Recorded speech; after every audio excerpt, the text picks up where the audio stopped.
हमारी Tata power limited की thermal, renewables, hydros, transmission and distribution और प्रोजेक्ट्स इकाइयों में आग से जुड़े कई प्रकार के खतरे मौजूद होते हैं। हालांकि आग के जोखिम मूल्यांकन के अनुसार हमारी पावर इंडस्ट्री में कई गंभीर और महत्वपूर्ण क्षेत्र हैं जहां आग लगने की संभावना रहती है।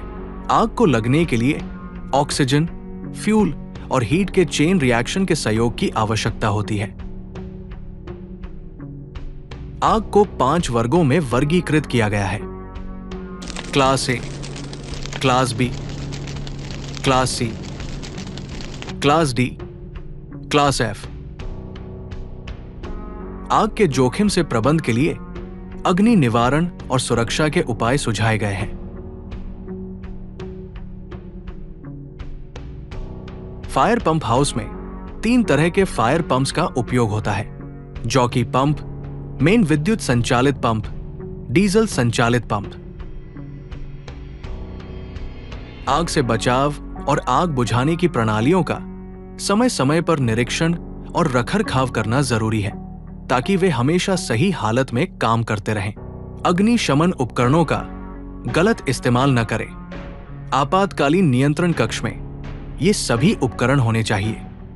उदाहरण के लिए, आइए हम स्विच गियर रूम में अग्निशमन परिदृश्य को समझें। किसी कारणवश स्विच गियर पैनल में आग लगने पर हीट डिटेक्टर या स्मोक डिटेक्टर एक्टिवेट होकर इमरजेंसी कंट्रोल सेंटर में सिग्नल देता है।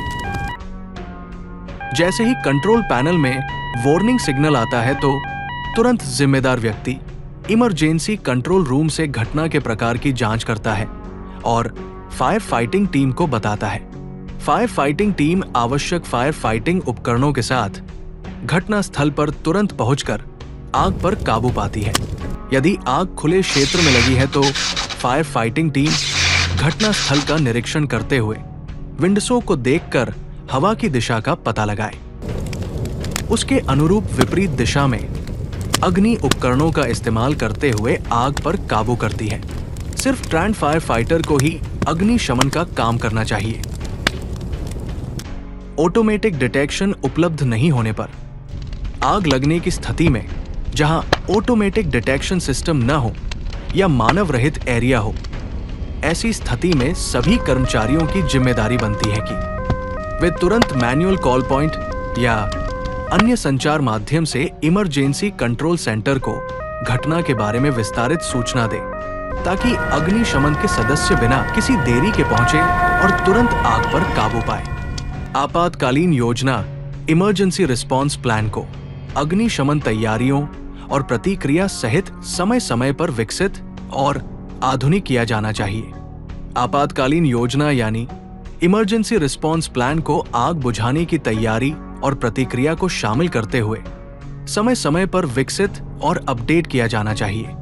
आग जोखिम प्रबंधन प्रणाली में किसी भी तरह का जोड़, संशोधन या परिवर्तन मैनेजमेंट ऑफ चेंज MOC के माध्यम से स्वीकृत किया जाना चाहिए और इसकी जानकारी संबंधित व्यक्तियों को दी जानी चाहिए।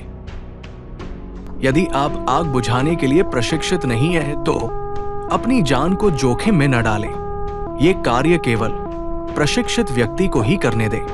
किसी भी प्रकार की आग की आपात स्थिति में बाहर निकलने के लिए लिफ्ट का उपयोग न करें। आपातकालीन फायर एग्जिट योजना का पालन करते हुए सुरक्षित क्षेत्र में पहुंचे।